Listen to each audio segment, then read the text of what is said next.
Volviendo al contexto de la vida del personaje, tal vez de los más importantes que hay en la escritura, David Amelech, veamos un poco acerca de lo que es la redención del fracaso y cómo podemos nosotros trabajar esto en nuestra vida para poder lograr alcanzar diseño, alcanzar la voluntad de nuestro Rey, y que desde esta perspectiva podamos conectarnos con todo lo que Abba quiere hacer para nuestra vida. Cuando vemos a Isaías, a Yesaya profetizando, que lo hizo a través de los años de alrededor del 740 y 680 antes de la era común, 60 años antes, él dio una profecía de lo que iba a ocurrir en el futuro. Él profetizó acerca de un rey que sería uno que el Eterno usaría para provocar un gran resultado sobre el pueblo. Era un rey que iba a traer beneficio, beneplácito al pueblo de Israel, y esto iba a ser muy importante, esto iba a ser algo que cambiaría la historia precisamente de Israel. Y este profeta habla, y es allá, acerca de este rey, 100 años antes de que este rey aparezca en la escena. Y vemos esto en los versículos de Isaías 45, verso de 5 al 8.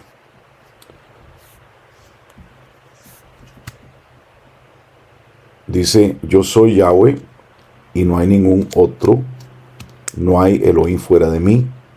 Yo te ceñiré, aunque tú no me conociste, para que se sepa desde el nacimiento del sol hasta donde se pone que no hay más que yo, Yahweh, y ninguno más que yo, que formó la luz y creó las tinieblas, que hago la paz y creo la adversidad. Yo, Yahweh, soy el que hago todo esto. Y le está hablando en el verso 1 a Ciro, rey de Persia, su ungido le llama, al cual yo tomé por su mano derecha. ¿Para qué? Para sujetar naciones delante de él, desatar lomos de reyes y abrir delante de él puertas, y las puertas no se cerrarán. Ciro, evidentemente, era un persa que no tenía ninguna conexión genética con el pueblo de Israel. Sin embargo, Ciro fue llamado ungido, como dice acá, porque un Mashiach es alguien que está habilitado por el Eterno para un plan.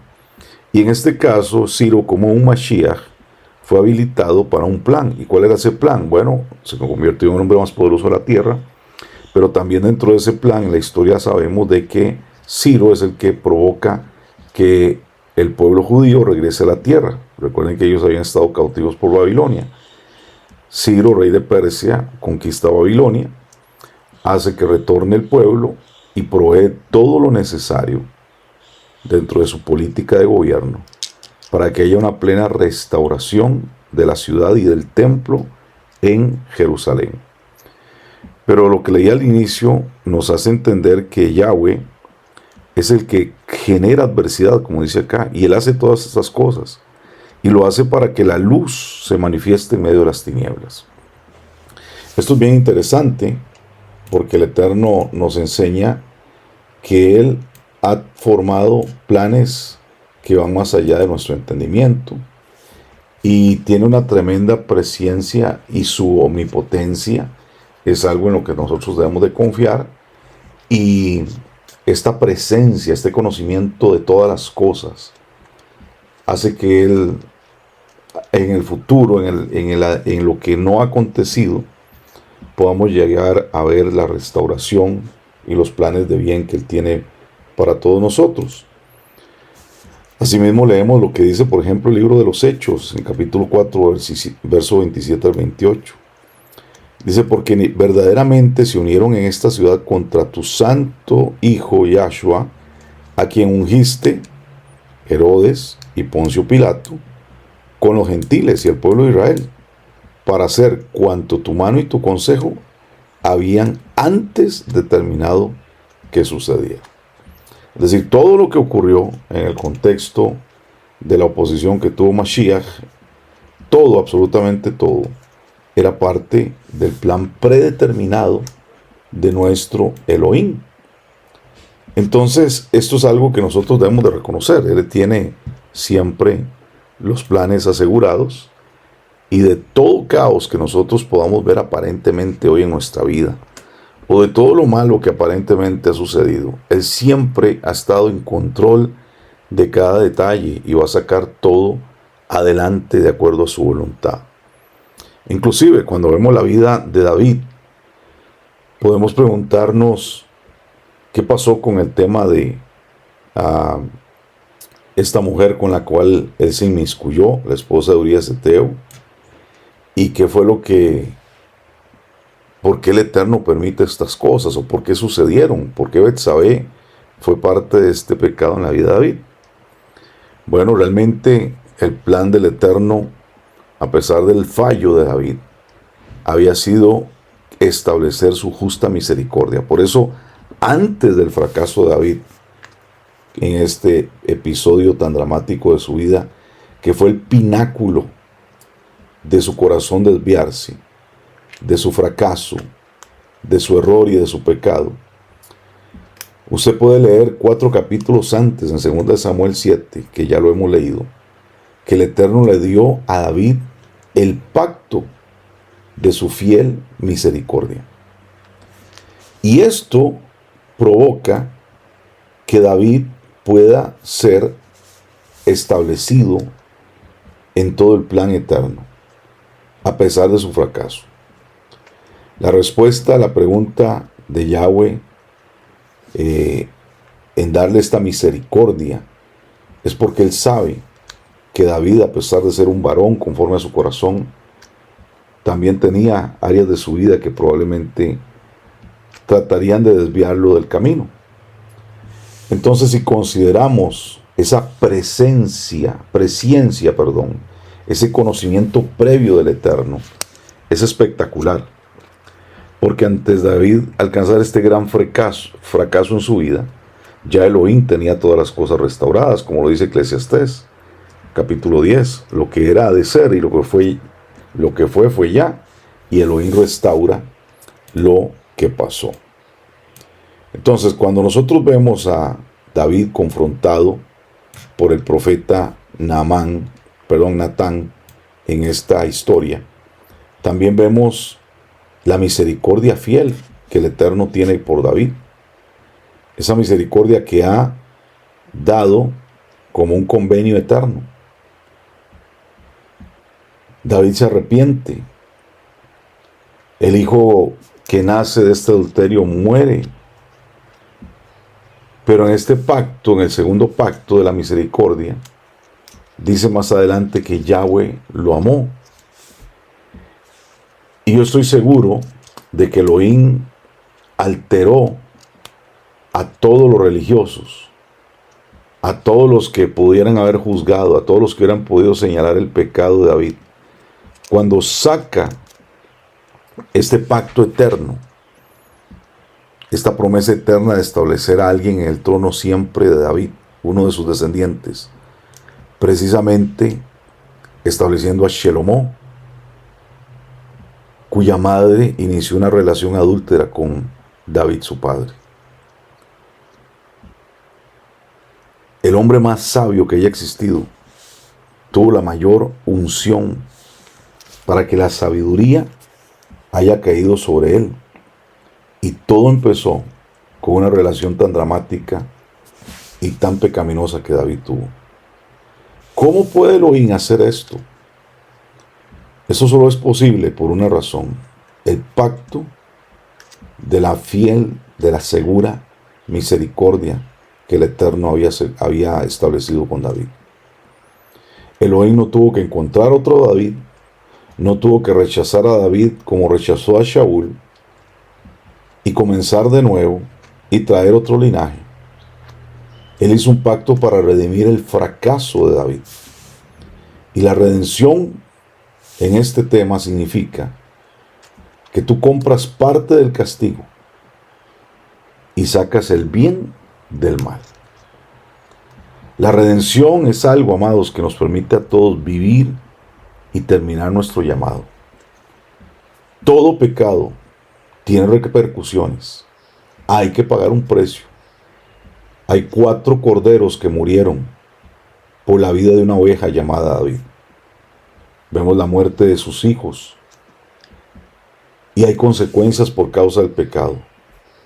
Pero sin embargo el Eterno, a través de la redención, permanece fiel en su misericordia y provoca que el reino de David permanezca para siempre.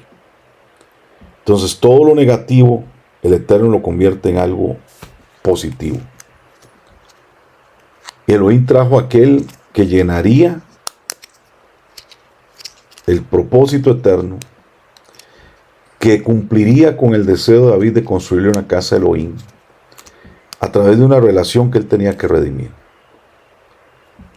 Asimismo, amados, nosotros entendemos que Yahshua Mashiach compró y pagó el pacto de la misericordia segura por nosotros.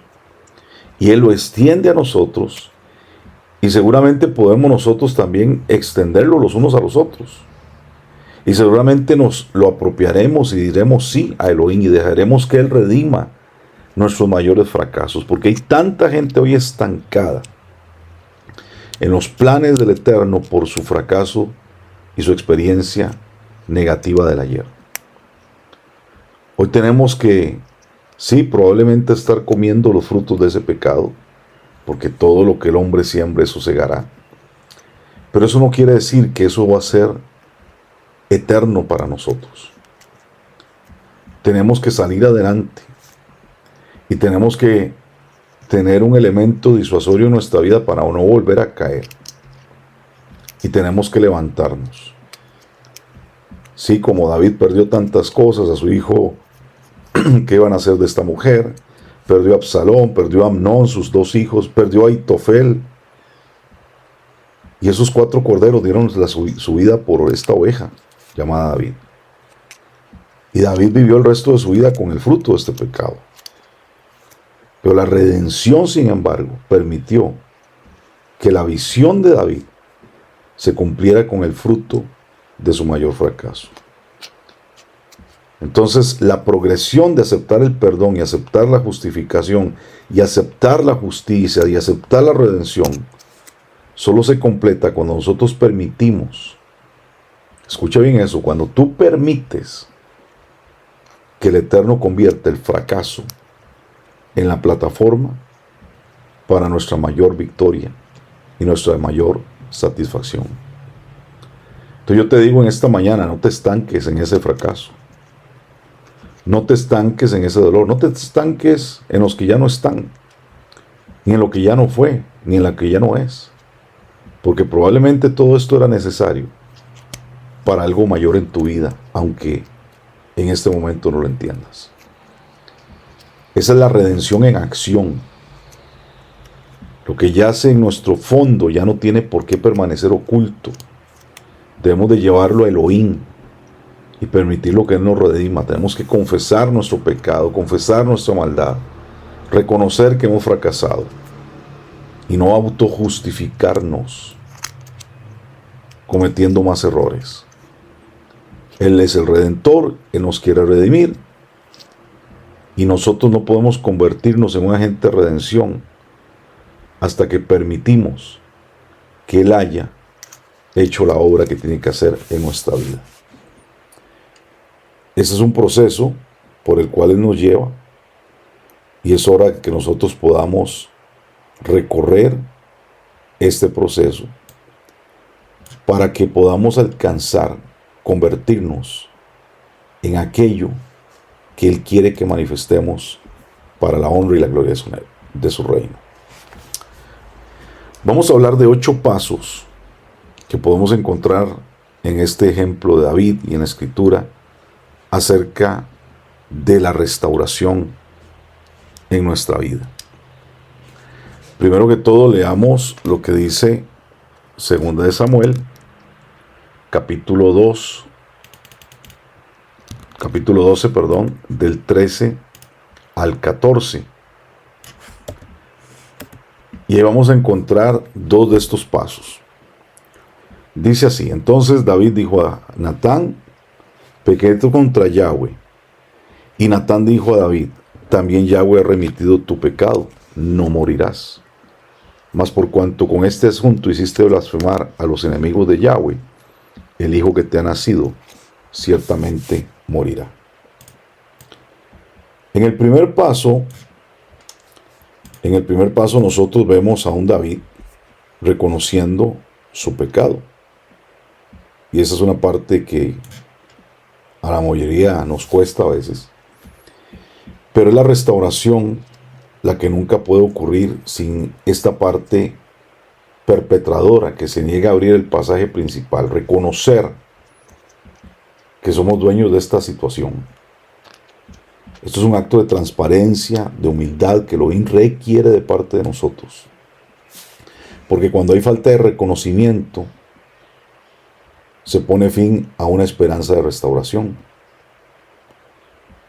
Y si no hay una revelación completa y una aceptación a la responsabilidad por parte del que ha ofendido, entonces hay que ahorrarse la angustia de intentar restaurar a alguien que se resiste a completar la fase 1. Por eso hace un tiempo atrás les decía, confiese lo que usted ha hecho, confiese los pecados de su vida, confiese las iniquidades. Y obviamente la gente tiene un problema con esto, por la vergüenza, por paradigmas que hay religiosos. Pero es imposible que haya una restauración cuando no hay una confesión. Y lo vemos en el caso de David. Y lo vemos que David, todo lo que hizo está publicado en la Tanaj, en las Biblias. Y todo el mundo lo puede leer. Y todo el mundo sigue admirando a David. Caso contrario sucede con Shaul, que sus errores, sus fallos, nunca fueron reconocidos y también están escritos. Pero nadie quiere ser como Shaul, todo el mundo quiere ser como David. En el segundo paso, la parte ofensora tiene que aceptar el justo juicio y el plan de restauración como lo delinearon a aquellos a quienes se ha sometido. Es igual de necesario determinar el éxito futuro de un plan de restauración. Y no podemos proceder si hay vacilación en la etapa 1 o en la etapa 2.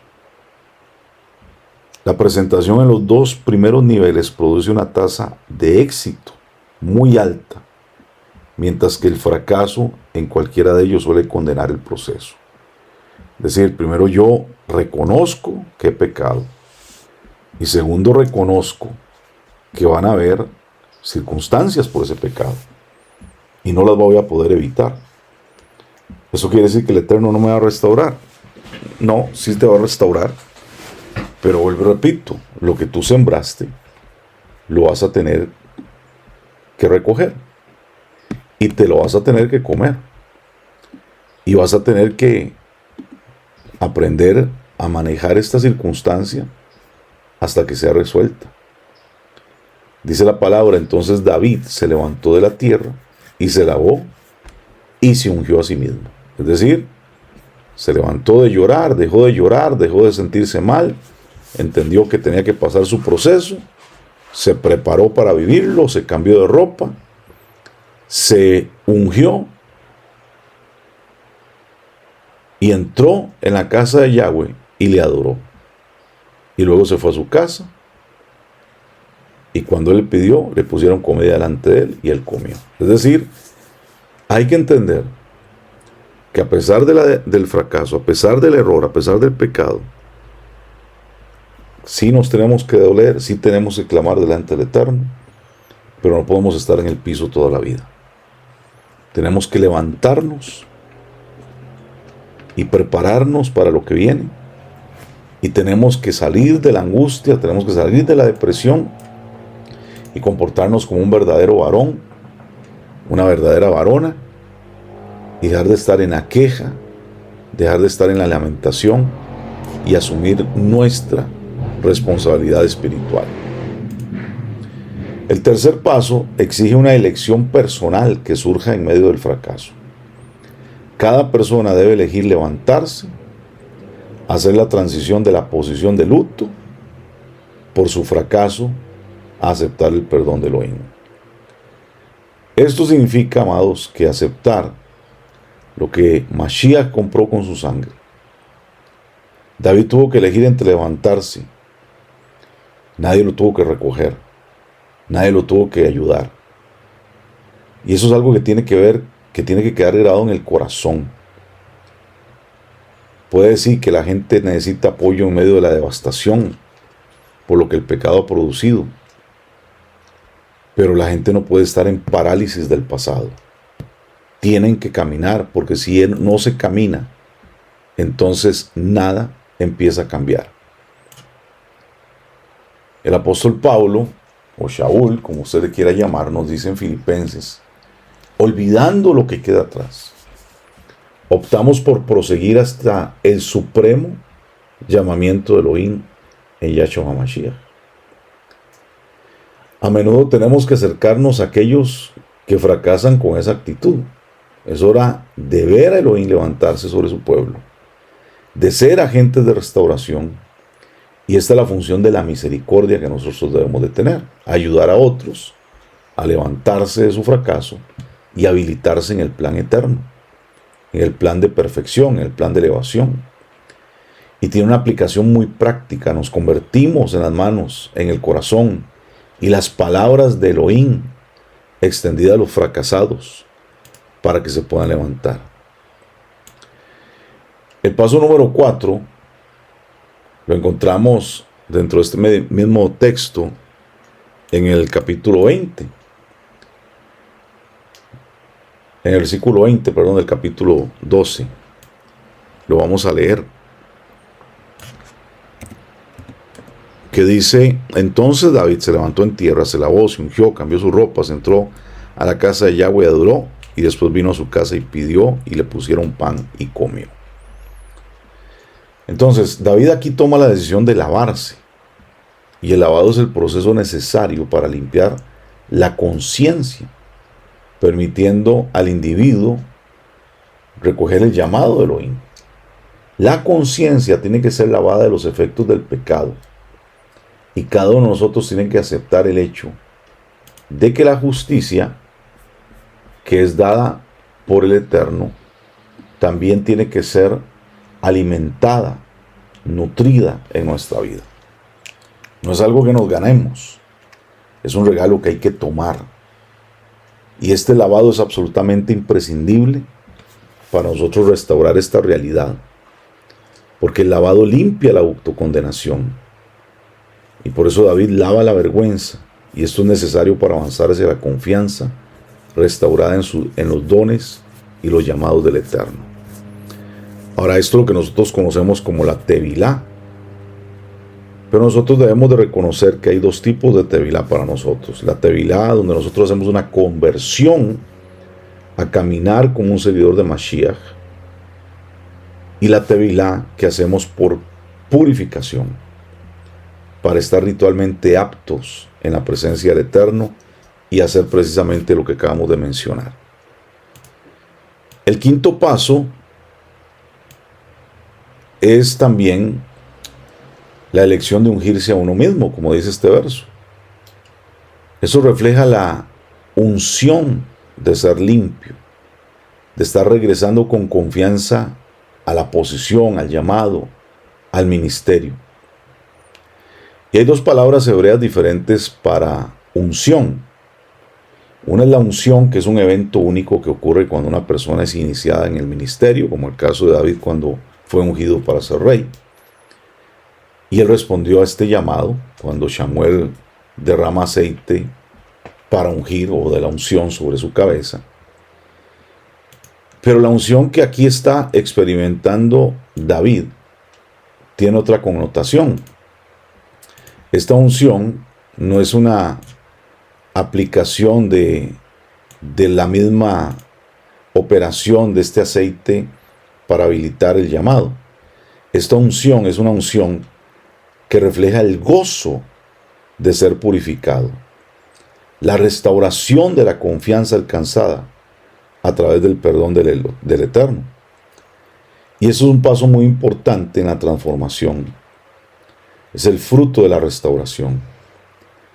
A menudo las personas necesitan nuestro apoyo para llevar este proceso de lavarse, de levantarse, de ungirse, pero es a través de la aceptación, la confirmación y el estímulo corporativo como pueblo, como Keilah, donde se completa este lavado espiritual, donde la aprobación debe mostrarse y aceptarse para continuar. Lamentablemente, en el sistema tradicional, en las congregaciones comunes que no guardan Torah, están acostumbradas a quemar, a destruir, a despedazar a los soldados que han caído y no ayudarles a levantarse y habilitarse otra vez. Y nosotros somos jueces de muchos por causa de esto. Y hemos matado tal vez vidas por causa de esto, diseños por causa de esto. Pero tenemos que aprender a ver la verdadera restauración del pueblo, de aquellos que han sido golpeados, de aquellos que se han caído, porque hay un pacto de misericordia que no se va a perder. El sexto paso que da este mismo verso es el cambio de ropa. Y el cambio de ropa siempre significa ponerse la vestidura que nos corresponde para funcionar en el llamado. En este caso, él puso vestiduras reales. Él se pone la autoridad divina. Y esta autoridad es apropiarse de la posición que tenemos como creyentes. Y este paso es esencial porque se convierte en una declaración al mundo espiritual. Una declaración que está diciendo que hemos regresado a la autoridad de nuestros dones y llamados, y esto le aterra a las tinieblas. Porque Satanás te quiere en el piso, te quiere inoperante, te quiere sin función. Pero cuando nosotros empezamos a regresar a la autoridad de nuestro llamado y nuestra posición, las cosas empiezan a sacudirse en el mundo espiritual. No podemos hacer esto, amados, si no estamos limpios, si no hemos hecho el apropiado proceso de restauración de justicia, si no hay un sentido restaurado de la aceptación también por parte del cuerpo. Es difícil poder lograr esto, por eso es importante, como dice la palabra, que ustedes que son maduros ayuden a los débiles, restauren en amor, que esto es algo que pocas veces ocurre. Porque la tarea es hallar personas muchas veces que han sido golpeadas, heridas o han caído para ver cómo los terminamos de destruir. Lamentable entender que aún gente que dice que guarda Torah, no guarda Torah realmente porque no tienen este fruto en su vida. Y es aquí donde el cuerpo es muy necesario, el verdadero cuerpo, la verdadera congregación de Mashiach, para completar y restaurar el propósito del Eterno para otras personas. David se pone sus vestiduras reales para poder estar de nuevo en su despacho ejecutivo, en su trono, en su sala de gobierno y cumplir el llamado. Y lo mismo tiene que hacer el reino del Espíritu para cada individuo que ha pasado por el fracaso. Porque mientras estabas en el piso, como le dijo el profeta, pues los demás pueblos se burlaban de nosotros. Los demás pueblos estaban burlándose del Eterno. Y nosotros somos responsables de la honra y el nombre de nuestro Elohim. Y por eso tenemos que levantarnos, funcionar y callarle la boca a todos nuestros enemigos. En el paso número 7, David regresa a la casa del Eterno, a donde está el azúcar. Le adora, se reconecta con Elohim. El ayer ya pasó. La restauración ya está completa casi. Ya el pasado no lo voy a cambiar. Él ya lo tiene claro. Las consecuencias ahí están. Pero es hora de reconectarse con Yahweh y recibir la valentía que viene porque su pecado es limpiado. Ya David ahora está listo. Él abraza a Elohim en adoración. Y este es el séptimo paso. para volver a la restauración completa. Estamos dispuestos a extender esto a aquellos que fracasan y a aquellos que nos lastiman en el proceso. Elohim está revelando su corazón en redención y ahora tiene que convertirse en nuestro estilo de vida. Y en el siguiente paso, el número 8, David tiene que convertirse en un agente de restauración. Hay una tendencia natural que todos tenemos de distanciarnos de aquellos que han cometido fracasos vergonzosos. Y David podría haberlo hecho fácilmente. Sin embargo, David tuvo que extender a Betsabé la misericordia que Elohim le extendió a él. Porque también Betsabé estaba viviendo su proceso. Aunque la escritura no lo cuenta, no podemos negar que ella también estaba pasando su dolor, su vergüenza, su angustia. Y este proceso de extensión de la misericordia es el corazón del Eterno que tiene que manifestarse en nosotros, amados. Por aquellos que también están sufriendo, porque ahora entendemos que otros también han pasado las mismas circunstancias. ¿Y qué tenemos que hacer? Manifestar realmente que somos igual que el Eterno. Ahora, ¿qué pasaría si toda la congregación, toda la Keilah en el mundo, comenzara a moverse en restauración? ¿Cómo reaccionarían nuestras comunidades ante estas manifestaciones? ¿Cómo nos verían los paganos? Tal vez ganaríamos una reputación de hacer realmente lo que predicamos. ¿Y cómo reaccionaría el mundo si la Keilah se convierte en un agente de restauración en lugar de un agente de chisme, de murmuración y de señalamiento? ¿Qué tal si fuéramos el agente de restauración de los fracasos de la sociedad? En Isaías 55 se nos promete lo que Elohim haría si extendemos su misericordia segura. Ya lo hemos leído, vamos a repetirlo otra vez en esta mañana.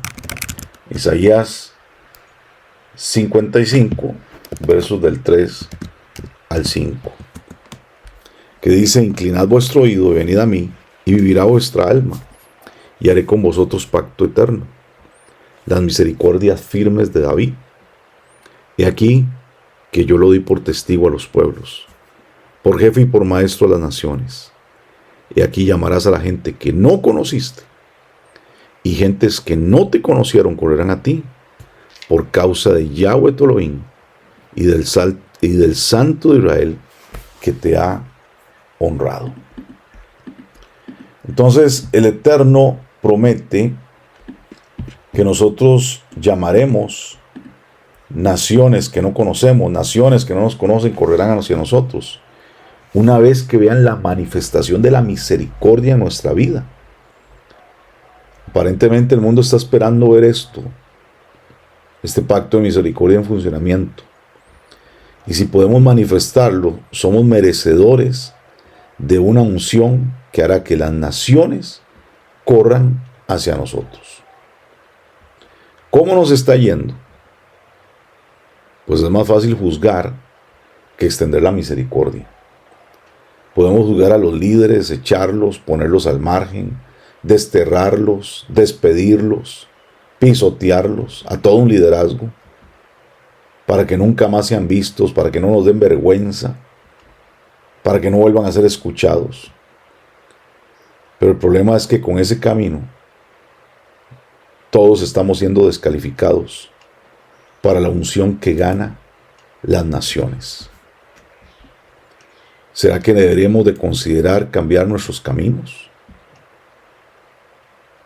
Cuando nuestros amigos fallan, se convierten en una mayor oportunidad de acceder a nuevos reinos espirituales. Porque tenemos que guiarlos a través de estos procesos, estos 8 pasos. Y si abrazamos el proceso, entonces podemos tomar la promesa en nuestra boca y Elohim la honrará. En Isaías 55, del 6 al 9 nos dice: buscad a Yahweh mientras pueda ser hallado, y llamadle en tanto que esté cercano.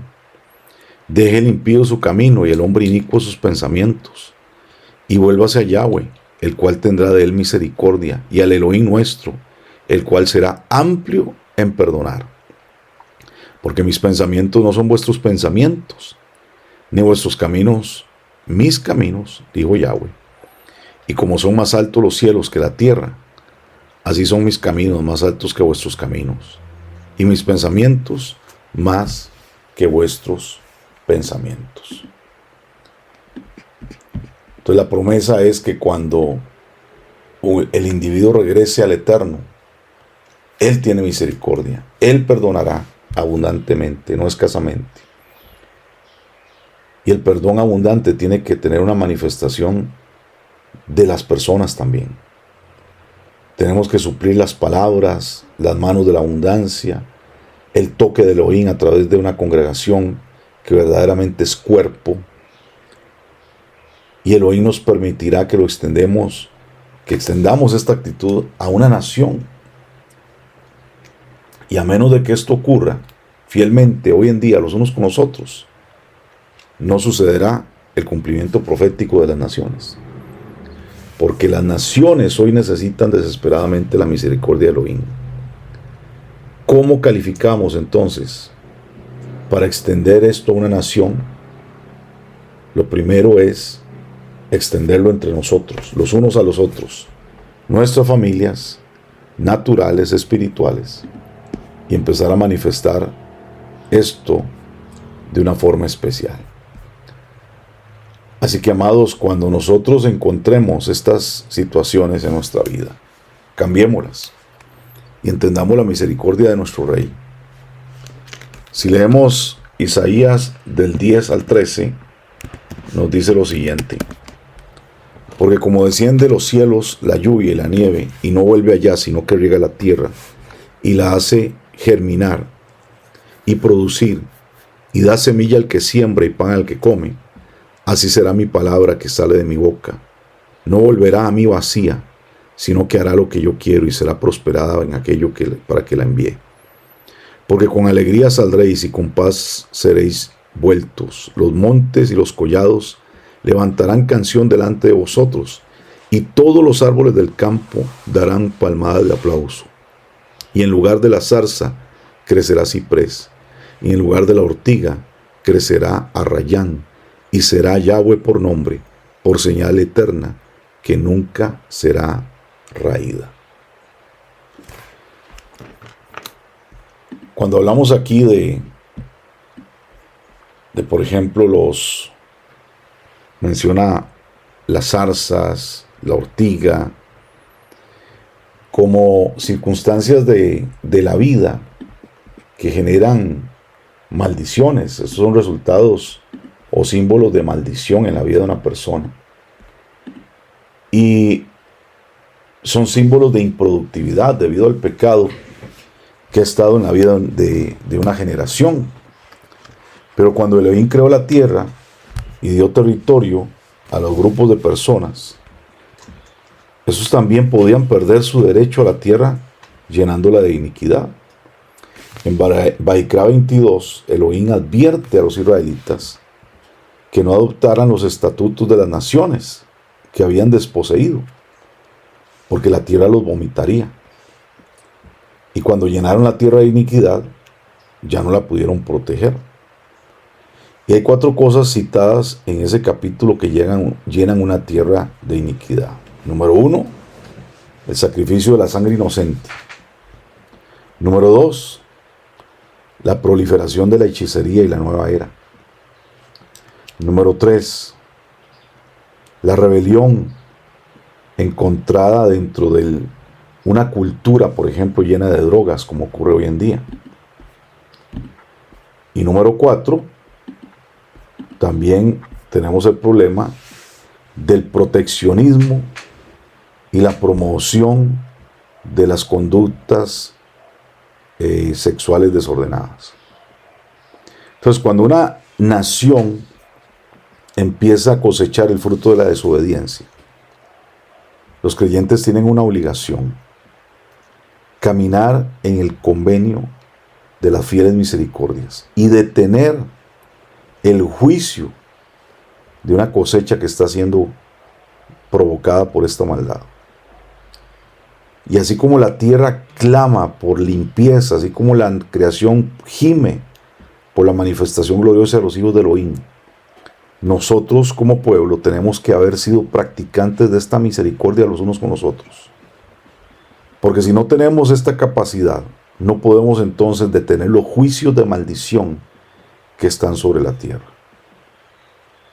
Y la única forma que nosotros podemos ser calificados para poner o vivir en este pacto de misericordia, mis amados, es que pongamos todo lo que decimos con nuestra boca en una práctica extendida los unos con los otros. Elohim ha dicho y ha ordenado su convenio para nuestra vida, y este convenio tiene que impactar naciones y territorios enteros con la autoridad que Él nos da. Tenemos que llegar a hacer eso, extender esa autoridad. Pero si nosotros hoy mismo entre pueblo no aplicamos esta misericordia, no vivimos en este pacto, entonces los resultados de una nación nunca se van a ver. Así que, como les he venido diciendo hace varias semanas, los planes que el Eterno tiene para nosotros van mucho más allá que solamente congregarnos en Shabbat y decir que guardamos Torah. Tenemos que extender su justicia, su misericordia y sus planes sobre naciones y territorios enteros. Así que esforcémonos para llegar hasta la meta y entender que si han habido fracasos en nuestra vida, ese es el tiempo para que te levantes, lo reconozcas primeramente, no te andes justificando, no le andes echando la culpa a los demás, reconoce tu fracaso y camina en obediencia al Eterno y asume la autoridad que Él ha puesto en tu vida.